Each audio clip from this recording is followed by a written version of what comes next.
নমস্কার। নকশি খাতায় আপনাদের সবাইকে স্বাগত। কেমন আছেন সকলে? আশা করি শান্তিতে আছেন, সুস্থ আছেন। আজ যে গল্পটি পড়ে শোনাচ্ছি তার নাম প্রতিভাস, লেখা শ্রদ্ধেয়া আশাপূর্ণা দেবী। ডাক্তারের মুখটা অন্ধকার হয়ে গেল। সুরমার দিকে তাকিয়ে আস্তে প্রশ্ন করলেন, সকালে কোনো রকম বেভাব দেখেননি? কোনো রকম দুর্বলতা বোধ বা মাথা ধরা কিংবা? সুরমা মাথা নাড়লেন। কই, কিছুই তো না। যেমন সহজ মানুষ তেমনি খেলেন, পান নিলেন, বেরোবার সময় যেমন মা বাবার ছবিকে নমস্কার করে যান তেমনি। হঠাৎ এই বেলা 2টোর সময় অফিসের কজন লোক অজ্ঞান অচৈতন্য মানুষটাকে গাড়ি করে। কথাটা শেষ করতে পারলেন না সুরমা। গলার স্বরটা রুদ্ধ হয়ে এলো। মুখটা অন্যদিকে ফেরালেন। ডাক্তার একটু সময় দিয়ে বললেন, বিচলিত হবেন না, ভাবনার কিছু নেই। চিকিৎসার সুবিধের জন্য এগুলো জিজ্ঞেস করে ব্যস্ত করছি আপনাকে। ধরুন, সকালে না হোক, গত রাত্রে কোনো বচসা কি? সুরমা মাথা নাড়লেন। বচসা? সোমনাথের সঙ্গে? বচসারই মানুষ বটে। একটা অক্ষরে কাজ মিটলে 2টো অক্ষর বাজে খরচ করেন না যিনি। অন্তত সুরমার সঙ্গে তো বটেই। বরং বন্দনার সঙ্গে কথা বলতে মাঝে মাঝে স্বভাবকে অতিক্রম করে ফেলেন সোমনাথ, যেটা সময় সময় সুরমাকে অভিমানাক্রান্ত না করে পারে না। অথচ বন্দনার, সোমনাথের নিরুদ্দিষ্ট ছোট ভাই সারনাথের স্ত্রী বন্দনারও ভাসুরের উপর নীরব গভীর মর্মান্তিক এক অভিমান। সে অভিমানকে সে কিছুতেই মন থেকে মুছে ফেলতে পারে না। মাঝে মাঝে একটা কুশ্রী সন্দেহ এসেও যেন বিষের ঝাপটা মারে। ভগবানের নাম করে সারনাথের ঝাপসা হয়ে আসা মুখটাকে স্মরণ করতে চেষ্টা করে এ সন্দেহকে তাড়ায় বন্দনা। সন্দেহ যদি বা যায়, অভিমান যায় না। এ কেমন বড় ভাই! জল জ্যান্ত আস্ত একটা ভাই হারিয়ে গেল, আর তিনি সেটা মেনে নিয়ে নিশ্চিন্ত হয়ে গেলেন। তা নিশ্চিন্ত হওয়া ছাড়া আর কি? খবরের কাগজের নিরুদ্দেশের কলমে একটা বিজ্ঞাপন ঠেকিয়ে রাখাবার চেষ্টা। স্বর্গমর্ত পাতাল এক করে খোঁজবার কথা নয়? কই, তেমন কই করলেন সোমনাথ? অনেকদিন চিঠি না পেয়ে বন্দনা যখন কেঁদে কেটে পাগল হবার জোগাড়, তখন বলতে গেলে সুরমার তাড়াতেই একবার গেলেন খোঁজ করতে। ব্যাস, কদিন পরে এসে খবর দিলেন সারনাথ একদিন নাকি হঠাৎ কোথায় চলে গেছে, চাকর জানে না।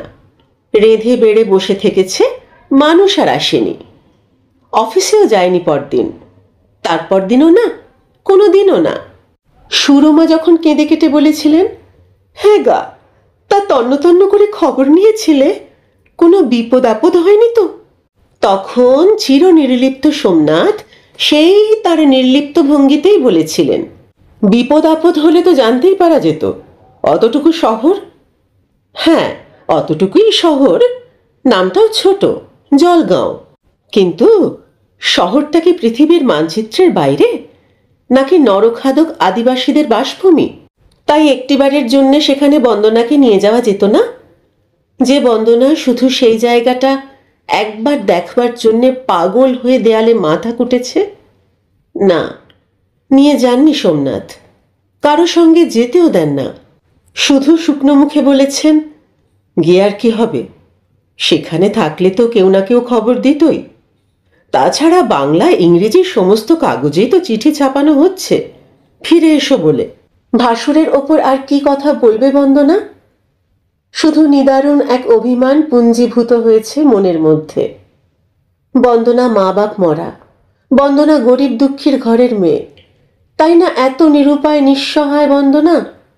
বাপের বাড়ির জোর থাকলে বন্দনা নিজে চলে যেতে পারত না?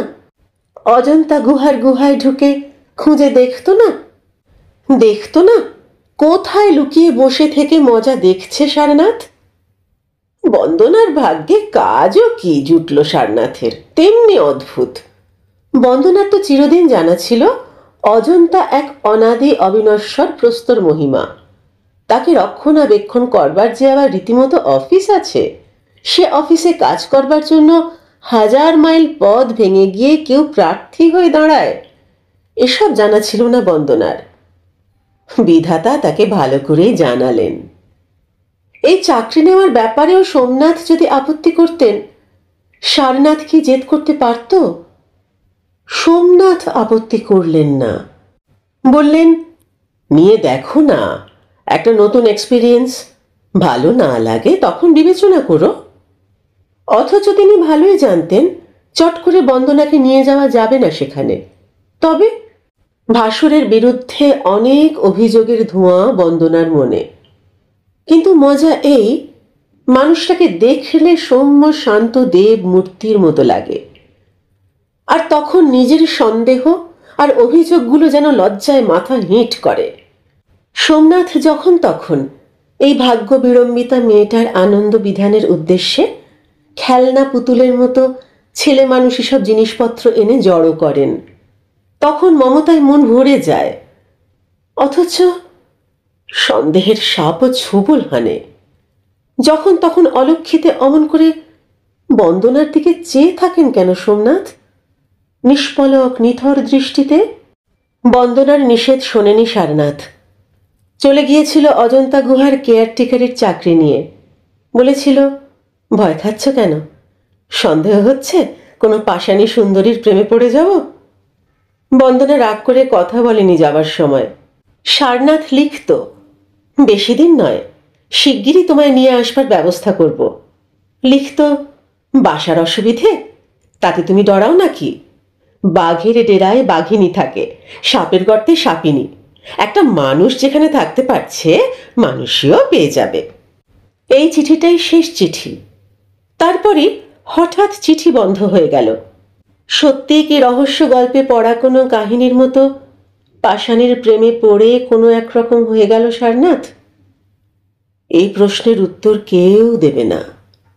অথচ বন্দনার মনে হয়, বন্দনা নিজে একবার সেখানে গিয়ে দাঁড়ালেই বুঝি সব প্রশ্নের জবাব পেয়ে যাবে। তবু যাওয়া হচ্ছে না। এই অদ্ভুত নিরুত্তর এক জীবনের বোঝা বয়ে বয়ে এগোতে হচ্ছে বন্দনাকে। কে জানে কোন উত্তরের লক্ষ্যে? ভাবছে ডাক্তার ভট্টাচার্যকে একবার কল দিই। ডাক্তারের এই সিদ্ধান্তে চমকে ওঠে বন্দনা। এতক্ষণ কোথায় ছিল সে? কোন 1000 মাইল পারে? শুনতে পেল সুরমা ম্লানভাবে বলছেন, আপনি যা ভালো বুঝবেন। ওষুধপত্র দিয়ে তখনকার মতো বিদায় নিলেন ডাক্তার। আর সুরমা যেন এতক্ষণে মুক্তি পেয়ে নিজেকে ছেড়ে দিলেন। শুয়ে পড়লেন বিছানার একপাশে উপুর হয়ে। বন্দনা সান্ত্বনা দিতে গেল না। বন্দনা আইস ব্যাগ হাতে যেমন বসেছিল রোগীর শিওরে, তেমনি বসে রইল আর নিষ্পলক চেয়ে রইল রোগীর ভাবলেশ শূন্য অচৈতন্য মুখের দিকে।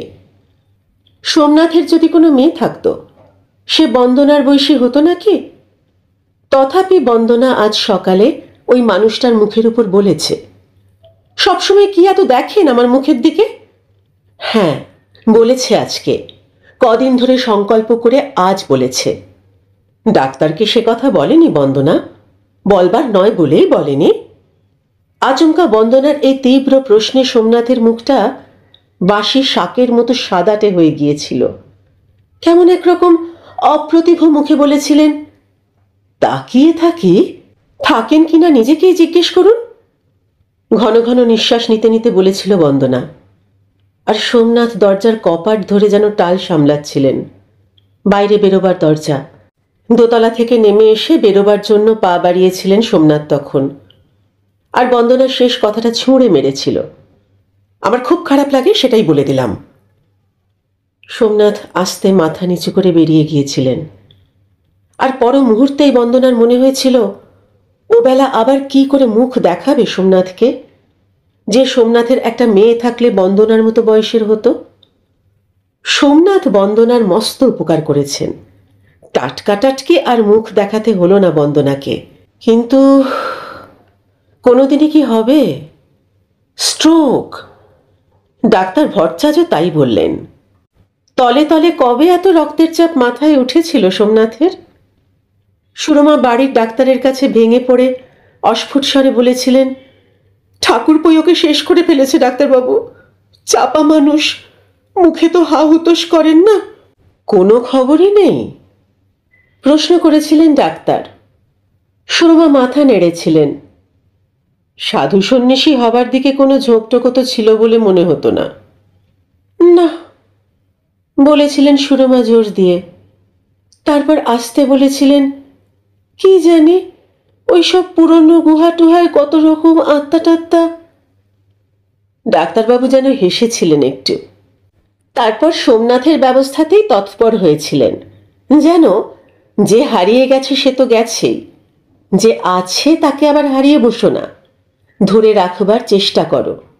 কিন্তু মাথায় এই রক্তের চাপ কি সোমনাথের সারনাথকে খুঁজে না পেয়ে, নাকি না খোঁজার অপরাধ বোধে? সেই অপরাধ বোধের গ্লানি মুছতেই কি ওই খোঁজা খোঁজা খেলা সোমনাথের, যে খেলার সঙ্গী হিসেবে বেছে নিয়েছেন বন্দনাকে, আর অবিরত সেই খেলা ঘরে ডাক দেন তাকে? বন্দনা, তোমার কি মনে হয় বিজ্ঞাপনের ভাষাটা একটু বদলে দেওয়া দরকার?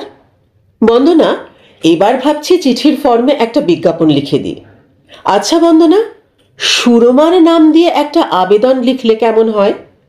হিন্দি কাগজেও দিয়ে দেখব বন্দনা। ইংরেজি বাংলা কাগজ হয়তো ওদিকে যায় না।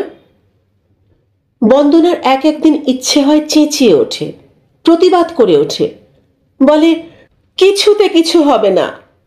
আপনাদের এই খোঁজা খোঁজা খেলায় আমার কোনো আস্থা নেই। একবার আমায় ছেড়ে দিন, আমি সেখানের প্রত্যেকটি লোককে ধরে ধরে জিজ্ঞেস করে দেখি তাকে কোনো অশরীরী আত্মায় ভর করেছে না কোনো শরীরী মায়াবিনী। ক্রমশ এই শেষের সন্দেহটাই প্রবল হচ্ছে বন্দনার। তার কেমন যেন মনে হচ্ছে সোমনাথ বুঝি কিছু জানেন, হয়তো দেখেও এসেছেন সেই প্রেতিনী আশ্রিত ভাইকে। নিজস্ব নিরীহতায় কিছুই করে উঠতে পারেননি, ধরে আনতে পারেননি চুলের মুঠি ধরে। অথচ ভাইয়ের এই কলঙ্ক কাহিনী বন্দনার সামনে উদ্ঘাটিত হয়ে পড়বার ভয় এমন করে সেদিকের দরজা বন্ধ করে রেখেছেন। কই, জলগাঁও থেকে তো কোনো দিন কোনো চিঠি আসতে দেখে না বন্দনা। সারনাথের সহকর্মীদের সঙ্গে চিঠির যোগাযোগ রাখতে পারতেন না সোমনাথ? রাখেননি। জলের লেখার মতো মন থেকে মুছে ফেলেছেন দেশটার নাম। তবে কেন কুটিল একটা সন্দেহ মাথা চাড়া দিয়ে উঠবে না বন্দনার? কেন মনে হবে না সারনাথের নিরুদ্দেশ হয়ে যাওয়াটা হয়তো সোমনাথের কাছে বাঞ্ছনীয় হয়েছে? ভাবলে মনটা কিরকম যেন করে ওঠে। এই দেবোপম মুখের অন্তরালে, ছোট বউ। সুরমা ক্লান্ত করুণ স্বরে ডাকলেন, আমার তো হাত পা আসছে না, একবার দেখ তো গরম জলের ব্যাগটা কোথায় আছে। ডাক্তার ভট্টাচার্য নাকি বলে গেছেন পায়ে গরম মাথায় বরফ চালিয়ে যেতে। বন্দনার ঠোঁটটা একটা সূক্ষ্ম ব্যঙ্গের রেখায় বেঁকে গেল। তা সত্যি, তোমার হাত পা না ওঠাই স্বাভাবিক, কারণ তোমার স্বামী জীবন মৃত্যুর সীমারেখায় দুলছেন। স্বামীকে হারানোর ভয় হাত পা শিথিল হয়ে আসছে তোমার। আর বন্দনা, সহজ সুস্থ আস্ত স্বামীটা যার হারিয়ে গেল, খোলা কৌটোয় রাখা কর্পূরের মতো নিশ্চিহ্ন হয়ে গেল। সুরমা আবার ডাকলেন, ঠাকুরকে গরম জল চড়াতে বলে ব্যাগটা খোঁজ ছোট বউ, কত কাল তো দেখি না সেটাকে, দরকারও পড়েনি। শ্রান্ত নিঃশ্বাস ফেললেন সুরমা। বন্দনা আস্তে উঠে গেল, খুঁজতে লাগলো জিনিসটাকে। কিন্তু যা হয়, বিশেষ করে এমন একটা আধমরা সংসারে যা হয়, কোনো কিছুর ঠিক থাকে না। কোথাও খুঁজে পাওয়া যায় না ব্যাগটাকে। কতকাল সংসারের আলটু বাল্টু জিনিসে হাত পড়েনি, কতকাল কোনো বাক্স আলমারি ট্রাঙ্ক সুটকেস গোছানো হয়নি, কতকাল বইয়ের র্যাকে হাত পড়েনি, শিশি বোতলের তাকের ধুলো ঝাড়া হয়নি। অথচ আগে এসব কি উৎসাহ নিয়েই করতো বন্দনা। সারনাথ বলতো, বাতিক বাতিক, একটু কি বসতে ইচ্ছে করে না তোমার? বন্দনা বলতো, বসবো কেন, বুড়ি নাকি? এখন কত কাল হলো যেন শুধু বসে বসেই কাটিয়ে দিচ্ছে বন্দনা। কি করবে? কাজ কোথা? ঝি আছে, রান্নার একটা লোক আছে, বাকিটা সুরমা দেখাশোনা করেন। কি বা রান্না, কত বা খাওয়া দাওয়া, কাজ পায় না বন্দনা। অথচ এসব কাজ তো ছিল। এসব কাজ মাঝে মাঝে করলে আজ বন্দনাকে ওই তুচ্ছ জিনিসটা খুঁজে বাড়ি মাথায় করতে হতো না। সম্ভাব্য জায়গাগুলো শেষ করে অসম্ভাব্য জায়গাগুলো খুঁজছে সে এখন। আলমারির মাথায়, খাটের তলায়, দেরাজের পিছনে, লেপের চালিতে। সুরমা আবার ডাকেন, ছোট বউ। বোঝা যাচ্ছে একা ভয় পাচ্ছেন সুরমা, তাই বন্দনাকে আহ্বান করছেন। বন্দনা এঘর থেকেই বলে, খুঁজছি। দুঘরের মাঝখানের দরজাটা খোলা, দেখা যাচ্ছে সুরমার পাশ মুখটা। সুরমার মুখটা যেন অবলম্বন হারিয়ে কোথায় তলিয়ে যাচ্ছে। সেই মুখটা এদিকে ফিরিয়ে সুরমা বলেন, থাক ছোট বউ, আর বৃথা খুঁজিস নে। ডাক্তারখানায় স্লিপ লিখে ঠাকুরকে বরং একটা আনতে দে। বন্দনা তাই করতে যায়, আর কলমটা হাতে করে হঠাৎ বন্দনা থমকে দাঁড়ায়। এই একটা জড় পদার্থ, যেটা বাড়িতে যখন ছিল তখন নিশ্চয়ই বাড়িতে থাকবে, তাকে খুঁজে পাওয়ার আশাটা এত সহজেই তাহলে ত্যাগ করছে বন্দনা? অথচ এত বড় পৃথিবীতে যে কোনো জায়গাতে পালিয়ে যেতে পারে, লুকিয়ে থাকতে পারে, ধরা না দিয়ে মজা দেখতে পারে, এমন একটা সচল আর খেয়ালি বস্তুকে খুঁজে বার করতে পারছে না বলে সোমনাথকে দুষছে বন্দনা? মনে মনে অভিযোগের পাহাড় জমিয়ে তুলছে? কলমটা রাখলো বন্দনা, বলল, না দিদি, খুঁজে বার করবই। যাবে কোথায়? মানুষ তো নয় যে পায়ে হেঁটে চলে যাবে। ওপাশের ঘরের একটা ভাঙা চৌকির তলা থেকে চিরকালের আনাড়া একটা তোরঙ্গ টেনে বার করে বন্দনা, যাতে রাজ্যের বাজে পুরনো জিনিস থাকে। থাকতেও পারে এর মধ্যে, কোনো সময় হয়তো বাজে ভেবেই। কিন্তু এতদিনের পড়ে থাকা বাক্সটার ডালায় তেমন ধুলো নেই কেন? কেন নেই সেটা ধরা পড়ল। ডালা খুলতেই ধরা পড়ল ডাঁই করে খবরের কাগজের কাটিং জমিয়ে রাখা রয়েছে, নিরুদ্দেশের কলাম। এ যাবৎ যত ছাঁদের বিজ্ঞাপন দিয়েছেন সোমনাথ, সব কেটে কেটে জমিয়ে রেখেছেন। কখন কেটেছেন, কখন রেখেছেন? আশ্চর্য ছেলে মানুষই তো। নাকি? হঠাৎ মুখটা একটু কঠিন হয়ে ওঠে বন্দনার। চেষ্টার হিসেব রাখছেন সোমনাথ? হিসেব আর ওজন? দু হাতে সব এলোমেলো করে দেয় বন্দনা। না, ব্যাগটা এখানেও নেই। দেখা যাচ্ছে একটা জড় পদার্থ নিশ্চিহ্ন হয়ে হারিয়ে যেতে পারে। বিরক্তির সঙ্গে সোমনাথের ওই চেষ্টার দলিলগুলো দু হাতে খামচে খামচে তুলতে থাকে বন্দনা। আর তুলতে তুলতেই হঠাৎ কাণ্ডটা ঘটে। বন্দনার চোখ দুটো কাচের চোখ হয়ে যায়। বন্দনার হাত দুটো পাথরের, আর বন্দনার মস্তিষ্কটা সুইচ অফ করে দেওয়া বিদ্যুৎ যন্ত্র। বন্দনার নিঃশ্বাস প্রশ্বাসে কি পড়ছিল? চিরদিনের জন্য সব থেমে যায়নি? না, চিরদিনের জন্যে নয়, হয়তো মাত্র 1 মিনিটের জন্যে। মাত্র 1 মিনিট পরেই সব কিছু ফিরে এলো বন্দনার। চোখের দৃষ্টি, হাতের সাড়, মগজের অনুভূতি। আর তখনই বন্দনা ওই পুরনো টেলিগ্রামটা চোখের সামনে তুলে ধরল, রাশি রাশি ঝুড়ো কাগজের নিচে থেকে, যেটা হঠাৎ বেরিয়ে পড়েছে। এখন বেশ স্পষ্টই পড়তে পারছে বন্দনা, পড়ে মানে বুঝতেও পারছে, তারিখটা পর্যন্ত ধরতে পারছে। সারনাথের শেষ চিঠিটার তারিখের থেকে 2 দিন পরে। পড়তেই লাগলো বন্দনা। পড়তে পড়তে মুখস্থ হয়ে গেল। মস্তিষ্কের কোষে কোষে যেন ধ্বনি হয়ে বাজতে থাকলো, Sarnath expired suddenly 28th. Sarnath, Sarnath expired suddenly, Sarnath. আরো কিছু যেন লেখা ছিল পরে, সে আর চোখে ধরছে না। অক্ষরগুলো অর্থহীন হয়ে ভেসে যাচ্ছে। কিন্তু সেগুলোর অর্থ ধরা পড়লেই বা নতুন কি অর্থ আবিষ্কৃত হতো? যেটুকু ধরা পড়েছে তা থেকেই তো বন্দনার সমস্ত প্রশ্নের উত্তর মিলেছে, যে উত্তরের লক্ষ্যে এগিয়ে চলেছিল সে এতদিন। সোমনাথের খোঁজা খোঁজা খেলার উত্তর পেয়েছে বন্দনা।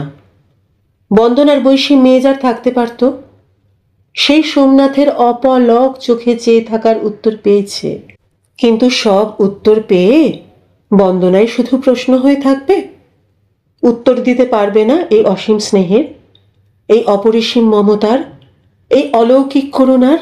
সোমনাথ শুধু জানবেন সোমনাথের একটা ব্যবহার বন্দনার খুব খারাপ লাগে।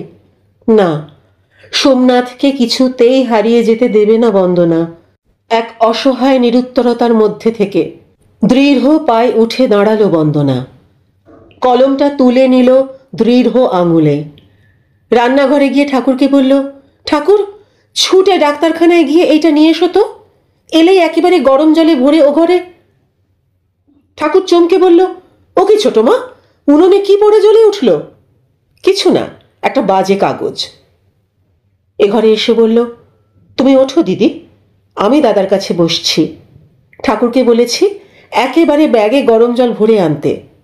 সুরমা এপাশে সরে এসে মাটিতে বসে পড়ে বলেন, পেলি?